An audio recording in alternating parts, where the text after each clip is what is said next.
Балалар әдебиет әлемінде ойып тұрып орын алатын кітаптардың бірі Толыбек Әдбірайымның «Алабұға, аулаған» атты кітабы. Толыбек Әдбірайым 1955 жылы 12 қыркүйекте Семей облысының Аягөз қаласында дүниеге келген. Ақынның алғашқы әңгімелері мен очерктері 1970 жылдан бастап газет-журналдарда жарияланып келеді. Сол шығармаларының бірі Толыбек Әдбірайымның «Алабұға, аулаған» кітабында жас ұрпақтың жан дүниесіне әсер ететін шынайы әңгімелері мен ертегілері, мысалдары оқырманды бірден өзіне баурап ынтықтырады.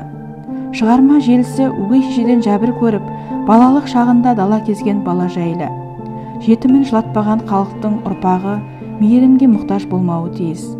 Міне, осы қағиданы мықтап ұстанған майталман жазушы қалың оқырманды пенделікті, парасаттылыққа жеңуге шақырып, үлкен ой салады. Әрбір кейіпкерінің жан дүниесінің ақтара отырып, оларды батыр, мейірімді, кейде бұзық, кейде аңғал да ақ көңіл етіп суреттейді. Шығарма ішіндегі іс-әрекеттер әр баланың талғамына, арман қиялына әсер етіп, адамгершілікке, мейірімділікке, ізгілікке баулайды.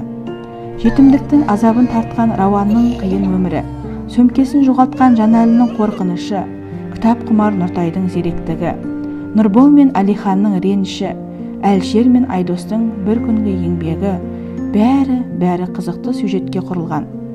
Тәрбиелік күші басым тартымды оқиғалар.